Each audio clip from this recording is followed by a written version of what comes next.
All right, welcome back into Patriots Press Pass, Week 15 of the NFL. It is myself, Mike Kadlick from WEEI, with CLNS Media's Tayler Kyles, as well as his cat, if you can't already see their tail, poking up into the frame. We have some fun. We're having some pet fun today here on Press Pass. As we get into, like I said, Week 15 of the NFL from the betting angle. As you know, this segment is powered by and sponsored by FanDuel. Go to FanDuel.com/Boston. And you get all your bonus bets over there. If you haven't signed up yet, I know sports betting's been here for coming up on a year in Massachusetts. But if you haven't signed up yet, yeah, coming up in March, I think. So FanDuel.com/Boston. If you haven't got in on the action yet, I'll give you a bunch of bonus bets over there. So make sure you check it out and sign up through our link. We're gonna go around the NFL like we always do. We're going to start with the Patriots, who, Taylor, coming off a win last week in Bailey Zappe's second start of the season. They welcome in Pat Mahomes, Travis Kelce, Taylor Swift to Foxboro this weekend and are 8.5-point underdogs at FanDuel. The total is 37. We've been down there all week checking out the vibes, watching some practice. Chiefs coming off 2 losses, Patriots coming off the win. What do you make of the matchup? Do they have a chance? Can they win their second in a row? Can they catch the Chiefs, an off Chiefs team, I guess, heading into the latter portion of the season? Or do the Chiefs, who are the Super Bowl champions, continue to roll? What do you make of the matchup? Yeah, man, I think that this is going to be way too close.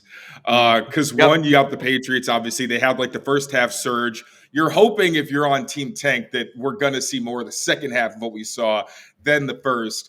But one, the Chiefs' run defense has not been good all season. It's really the kind of scheme where they try to take away the pass. And if you want to run, they're just going to wait until you get a negative play. Then they'll capitalize on that. But I also think that the Chiefs' offense just isn't in a place where you're scared every time they touch the ball. You're scared of Mahomes, but you're not scared of his wide receivers. And you're scared of Kelce. Right.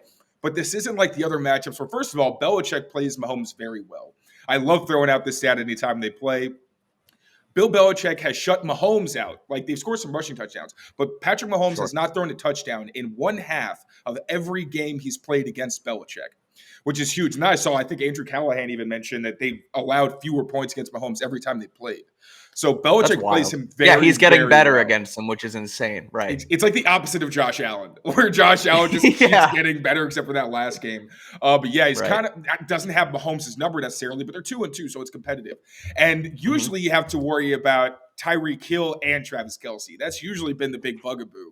And that's dictated a lot of their coverages where they beat up Kelce, but they dedicate a lot of safety help to making sure Tyreek doesn't beat them. So this is the first time we're going to see a Chiefs and Mahomes offense where Travis Kelce is the only really scary receiving threat.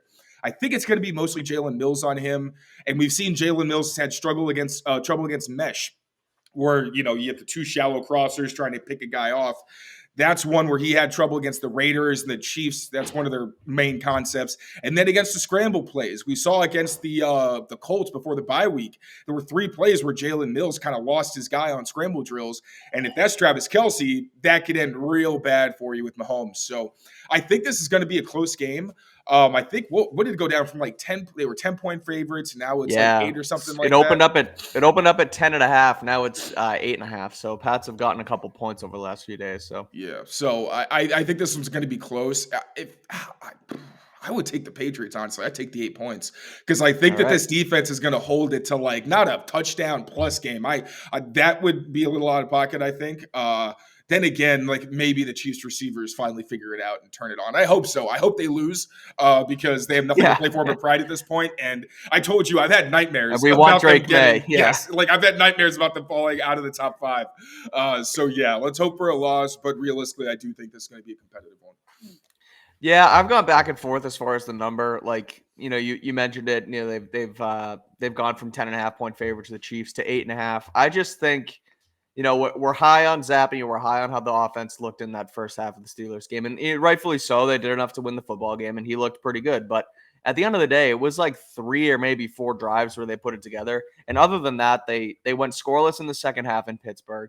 Zappe did make a mistake that turned into an almost pick 6. So yeah, he looked pretty good, but can they really do it again against the Chiefs defense, which is one of the better units in football? So I don't think so. I look at the number and I still think the Chiefs can probably win this one by 10. like, yeah, it's not the Chiefs teams of before where they're scoring 35 points a game, but if they put up 24, are the Patriots really going to score 21 again? Like, I don't think so. I look at and think who about on the Chiefs. Who on the Chiefs is scoring 3 touchdowns? Kelsey, I guess. I mean, you think the Patriots always play him well too. That's the thing. Yeah, like, they're not going to let him take the game over. I look at like Rashee Rice too, who's been pretty good. I know he's a rookie, and Belichick will probably have an answer for him. So, I think it'll be close-ish. I think it'll be low scoring. I think I like under 37 or close to that. Like, yeah. I don't think it's going to be terribly high scoring. But at the end of the day, if even if Butker puts in 3 field goals or something, and they hold Mahomes, but they still get in range, I think I'm still going to take the Chiefs with the points. So I like the Chiefs minus 8.5 here. I don't know how much I trust that Patriots offense, even after having a decent showing last week. So that's the thought on Pats Chiefs. Let's move on. Sticking in the AFC East, we have the Jets versus the Dolphins. The Dolphins are at home, and they are 9.5-point favorites. The total in this one is, I just had it up and now I lost it. The total is 37.5. It's pretty low for a Dolphins game. I thought I had a typo, Zach which Wilson is why the forthcoming of Zach Wilson. Exactly. The AFC Player of the Week last week, Zach Wilson. The reason I went back to my FanDuel app is because I had it written down on my sheet, and I thought it was a typo because I thought 37.5 was way too low. But that is the case here. So in Miami, Dolphins could put up 45 on their own. They had quite the interesting game last week where it looked like they put it away, and then all of a sudden Will Levis and DeAndre Hopkins and those guys came back and won the football game. So Dolphins coming off a loss, Jets coming off a big win where, like I just mentioned, Zach Wilson had his, like you said, forthcoming AFC Player of the Week. But 9.5-point favorites in the Dolphins, 37.5 total. What do you make of this matchup? Do the Dolphins get the win? Do the Jets keep rolling? What do you think? Yeah, I want to, I like to manifest on this show mostly. I feel like a lot of my picks are just things I want to happen. Yeah. And I'd like to say Zach Wilson's going to keep it going, but like this Vic Fangio defense is really finding its groove. And obviously Jalen Ramsey comes back. That's a pretty big part of it because he was a huge piece for you and the familiarity with that system. So, the Jets do have a pretty good defense, but it's also you wonder how their run defense is going to hold up this late in the season against a really formidable Dolphins. But then again, they lost so many offensive linemen too. Oh man, this is tough. I'll say this one is going to be lower scoring than I'll take the under in this one, just because it's really the Dolphins' offensive line that scares me. I just remembered that, and that's like they really and that was a huge reason they gave up the game. The Tua, as fast as his release is, it's pretty tough when at times you're allowing like instant pressure. And again, you can't rely on the ground game, which has been so good for them. So I think they win, but what was the spread again? 8.5. 8.5. I think they can cover that. I'll take that, but I do think the point total is going to be lower than what we think. Oh, I'm sorry. 9.5. Oh, 9.5. I don't know if that makes a difference for you.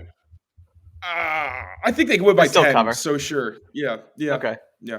All right. Yeah, I think the Dolphins come back in this one. They're playing at home. They like playing down in Miami. They play better. Track meet football down there at Miami Gardens. So I'm not going to fall for the Zach Wilson juice from last week. I like him. I think he's, when he's good, he's fun to watch. It kind of gives throwback vibes to him playing at BYU. But at the end of the day, the Dolphins are playing for more right now. They're playing for seeding. Jets aren't playing for much besides the fact that Aaron Rodgers could get cleared next week, which I still find that incredibly hard to believe. So I like the Dolphins minus 9.5. And I like the over. I think 37.5 is way too low.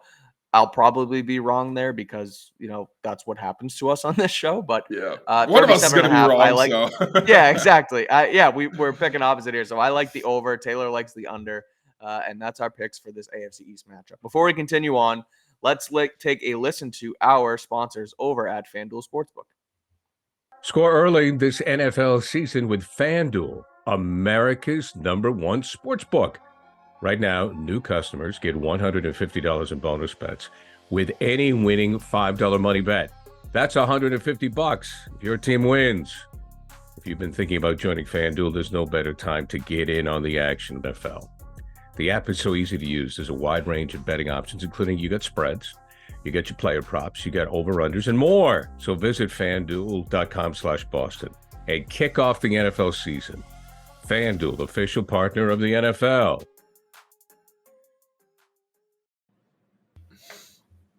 FanDuel.com/Boston. You get $150 in bonus bets when you sign up over at our link. So make sure you go check that one out. Let's head.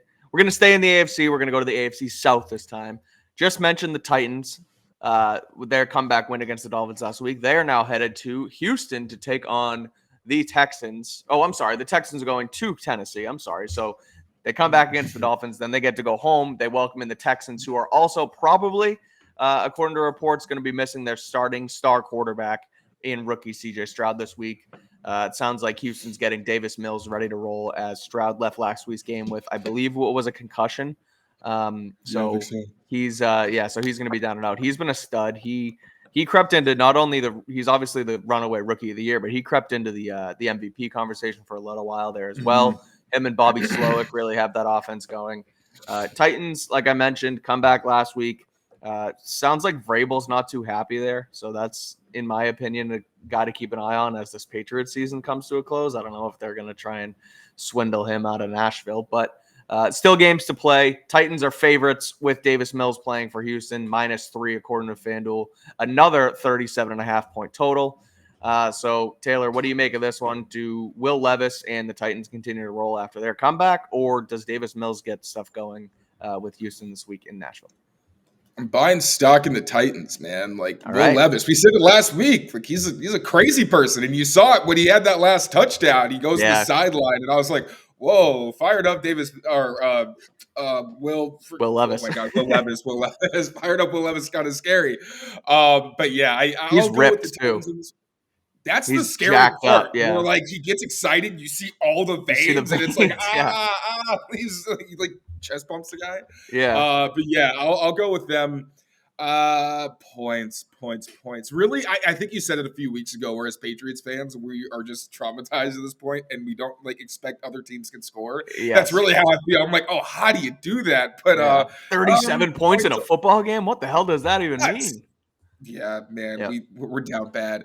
But yeah, I'll say I'll go with the under in this one as well. Okay. Like, I don't think it's going to be fireworks necessarily. It wasn't even fireworks against the Dolphins. So yeah, modest score. Yeah, I agree. Modest score. I'll go under 37.5 as well. I think I like the Titans too. I think I like what they have. I think Vrabel, as I mentioned before, is a guy who people want to continue to play for, despite like I saw there was a I don't think it was a mic'd up, but you read his lips, and like he was in the face of his kick returner who like muffed the punt. He was like trying to make excuses, like, we don't effing care. Like, I don't know. I like his fire. I think people gravitate towards it down there, and so I think they keep winning because I don't trust, as much as I liked Davis Mills for a while as sort of the Deshaun Watson fill-in down there. They're going to certainly miss a beat without CJ Stroud. So I like the under. I like the Titans -3. Another AFC East game, with the Cowboys heading to Buffalo to take on the Bills. This game, this one's going to be fun. This is going to be a fun game. This game is going to be the one that like gets Dak the legitimate MVP talk, because I think it's already getting generated, but I feel like people still think that Dak isn't that dude. When we've seen throughout his career that he has these stretches of like, you can't really stop him. If he's locked in and he's not like, his receivers are actually catching passes. Like last year, all the interceptions during the year were like, yeah, but he's getting tipped. Like I watched all of his interceptions last year. Most of them weren't on him. Like there's some where you're like, maybe, but I mean, yeah, he's balling right now. And especially with Josh Allen on that stage, if he wins, I really do think that it's going to be like, okay, yeah, you got to start taking Dak seriously, not, calling him a game manager or whatever. I know it's not always an insult, but like he's a baller. He's a game changer. Yeah, I'm completely with you. I think he's the favorite to win MVP right now at FanDuel. It's him and Brock Purdy. But if you want to get some value in it, I know, but Purdy's an insane one too. But if you want some value on Dak, like Taylor mentioned, if he wins and goes into Buffalo and wins this one this week, his number's only going to get shorter. So if you think he can win MVP, go take him now over at FanDuel. But they are underdogs in Buffalo. Bills are 1.5 point favorites, a high total of 50.5. Both high flying offenses. Bills had a little bit of a downtick before they fired Ken Dorsey, but now they've kind of rolled back in here with Joe Brady. They win last week controversially, I guess, in Kansas City, even though it wasn't really a controversy because Kadarius Toney was offsides. Yeah. We can talk about that. That's another conversation for another day. You mentioned it, Taylor. Dak can get himself to be the MVP of the league with a win in Buffalo. So does he ultimately do that this weekend at Highmark Stadium? I think so, because I think the Cowboys are just and I think that's something that people also take away from Dak is like you think of the defense. It's like, sure, you think of the defense, but also think of their offense. Like it's right. all him. And there's CD, obviously, like CD's a monster, but every Brandon great Cooks quarterback always plays well too everywhere he goes. But all these good passing offenses have like a couple of those guys. Brandon Cooks is immortal pretty much, and he's finally, now that he's healthy and he's catching fires. So yeah, I think that they're just so well rounded. I don't think the Bills have that to the same degree, especially like in the trenches. I think the Bills have a solid offensive line, but like this is a bunch of game wreckers for the Cowboys. So I think they pull this one off, and I think it's high scoring. I think this is going to be a game where we see like 2 or 3 punts. Yeah, I think so too. Last week, the Cowboys-Eagles game, I bet the over in that one, and it looked like it was going to go, and then it didn't because the Eagles just fell off, and they didn't get the points for me. But this week with Cowboys and Bills now, with the Bills rolling on offense as well, I like the over 50.5 here. And I think I'm with you. I like the Cowboys. I like what that team's doing. I don't know if they're weird and they'll shut themselves off in the playoffs probably like they always do. But regular season Dak, regular season Mike McCarthy, the way they're playing right now with sort of that chip on their shoulder, even though they're one of the best teams in the NFC, I like them as underdogs in this one. So Cowboys plus 1.5, and me and Taylor both like the over 50.5. We're going to get into the last 2 games here, Sunday Night Football and Monday Night Football. But before we do, let's take a listen to our friends over at SeatGeek. I've been looking for the best deal on Celtics tickets, and with over 28 million downloads, SeatGeek is the #1 rated ticketing app. There are more than 70,000 events every single day on SeatGeek, including concerts, sports festivals, and more. With the NFL, NBA, and NHL seasons in full swing, you don't want to miss out. SeatGeek has your tickets to every game. Plus, artists like Travis Scott are on tour. They put all the tickets across the web in one place to make sure you're getting a good deal. Each ticket is rated on a scale of 1 to 10, so look for the green dots. Green means good and red means bad. Every ticket is backed by their buyer guarantee, and SeatGeek is the only site that lets you return your tickets ahead of the event with swaps. So as you know, I always come through for you guys. You can use my code DREAMERSPRO for $20 off tickets at SeatGeek. That's $20 off your first purchase with promo code DREAMERSPRO. Make sure you check the link in the description to download the app.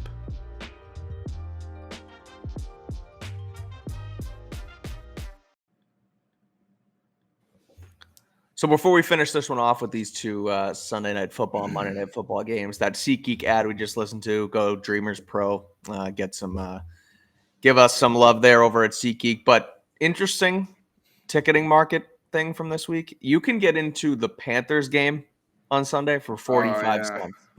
45 freaking cents for that game. Like, I don't know how. Look, the Panthers stink and they're not that fun to watch. But if I was in Carolina and I had nothing to do on Sunday and I needed to pay 2 freaking quarters to get into that football game, why the heck wouldn't you go? That's funny. No, literally, you hand them 2 quarters and they go, "Sir, this is too much." Yeah, they have to find change for two quarters, so it's insane. But do football stadiums have nickels? Like what? Yeah, I know, literally. Yeah, right. So I would just make it free at that point if I was a billionaire. Like, it's way more embarrassing. Right. Just at least you look good.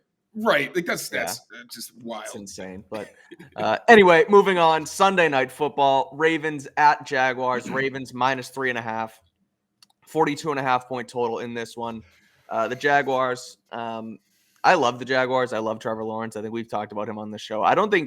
I think he doesn't get as much love as he really should. Everyone tries to compare his numbers to Mac Jones's, like they've had the same start to their careers. Like, no, they haven't. Sorry, just haven't done it. So different. And they're going to make the playoffs, and they're a sneaky contender in the AFC because they have a guy who can do just about everything from the quarterback position. On the other side of the football this weekend, the Ravens, they add a quarterback to their room this week with Malik Cunningham, former Patriot. Malik Cunningham signed to their active roster this week. I saw a pretty pretty cool photo the Ravens posted of Lamar and Malik at practice. Malik rocking number 12 over there. Kind of looks like a baller, not going to lie. Little Louisville reunion for them. But they come into this one as underdogs, 3.5-point dogs. Like I said, 42.5 points is the total at FanDuel. Ravens at Jaguars, Taylor, a AFC East matchup that has a lot of playoff implications in it. What do you make of it? Who wins it with the Jags at home on Sunday Night Football? I feel like I keep seeing the Jags defense get embarrassed and just like not hold up very well. And I don't think that's going to change against the Ravens. And then the Jaguars offense, like Trevor Lawrence is great, but it always feels like there's something holding them back, whether it's like the receiver's not doing enough, kind of like a Patrick Mahomes situation, or even Calvin Ridley. Like sometimes I don't really know if they're on the same page, and he has his drop problem a little bit. Usually you don't really care about drops with great receivers because they give you more than what their drops are, but he also has some big ones. So I think I'm going to take the Ravens just because I believe in the Jaguars keeping it competitive. I think it'll be a relatively close game. But I don't see the Jaguars pulling one out against a well-rounded team like the Ravens. I am every week falling more and more in love with this Ravens team and just how Lamar Jackson plays, and that offense clicks and goes, and their defense is nasty. And even without, Mark Andrews, Isaiah Likely playing well too, like, I really do. Zay Flowers has been awesome for them as well lately. Like, they're clicking at the right time. And you're right. I mean, I don't think it's Lawrence's fault, but even he's hurt. So like they're a little down and out. I still think they're going to ultimately win the AFC South. And like, that's all going to play out, and they're going to get a good seeding and everything. But I think I'm with you. I think I got to take the Ravens in this one. And I like the over 42.5. I think both offenses will sneaky score in this one. So I think, Lamar gets going. Lawrence, with another week of sort of rehabbing his ankle, might get their offense going a little bit too. But I think the Ravens ultimately get this one done in Jacksonville this week. So finally, Monday Night Football, a slot with the Patriots where the Patriots were supposed to play, but they got flexed out for the Philadelphia Eagles taking on the Seattle Seahawks. I think if the NFL could take it back, they would probably have kept the Patriots and Chiefs now that they kind of look at this one. I think Patriots coming off a win, Chiefs coming off of the controversy and Mahomes and Reed flipping out, what have you, Taylor Swift being in the building versus an Eagles team that's lost 2 straight and a Seahawks team that's fallen off over the last month and a half. I don't know. I still think that Pat's Chiefs would put butts in seats and put eyeballs on TV screens, but I'm not an ESPN executive, and I don't make the decisions on the flex. So we got to talk about Eagles versus Seahawks. Eagles are 3-point favorites on the road. The total is 47.5 points. Like I mentioned, Philly's lost 2 straight. I think the Seahawks won last week, but I think they've lost like 3 of 4 or 4 of 5, so they've fallen off a little bit. 2 birds on Monday Night Football. Which one ekes it out in the end, Taylor? I'm going to go with the Seahawks just because I know the Eagles' defense has been really rough. Yeah. And just the firepower that the Seahawks have. Obviously, these are 2 pretty high-powered teams offensively, but also Jalen Hurts is injured. Their offensive line isn't quite as good as it usually is. So, these are teams I haven't followed their decline super, super closely, so I don't want to start getting into like weird speculation territory. Sure. But I'll give this one to the Seahawks since they do have a little more momentum. I'll go with them. And it's really the Eagles are going through it right now. Yeah, that's kind of why I think I got to take the Eagles here. I think they know that they're going through it. I think they need to go get a win. They can't afford to lose a 3rd straight game after they come in this season, NFC defending champions and rolling at the beginning. Like they need to get a win under their belt, and I think they know it. So that's why I'm going to go Eagles -3. And I think I like the over 47.5 too. You mentioned high-powered offenses. Yeah. Even with the Seahawks kind of falling off a little bit, they're still scoring points. And I just think the Eagles last week couldn't find the end zone, but that's going to change this week in Seattle. So I'm going to take the over 47.5, and I'm going to take the Eagles -3. That's going to do it for myself and Tayler Kyles from CLNS Media here. Make sure you follow him on Twitter at tkyles39 for all of his Patriots analysis. You can check out all of his work at clnsmedia.com as well. You can do the same for me at Mike Kadlick on Twitter, WEEI.com for all your latest Patriots coverage. Make sure you go to FanDuel.com/Boston. If you haven't already signed up for sports betting in Massachusetts, they'll give you $150 in bonus bets. And subscribe to Patriots Press Pass on YouTube. to get all of our video content here. Me and Taylor every week. Him on Pat's Daily, Pat's Beat, Andrew Callahan's Pat's Interference, Greg Bedard podcast. It's all here on Patriots Press Pass. So make sure you rate, review, subscribe on the YouTube channel. And thanks for watching. And we will see you next week for Week 16 picks across the NFL.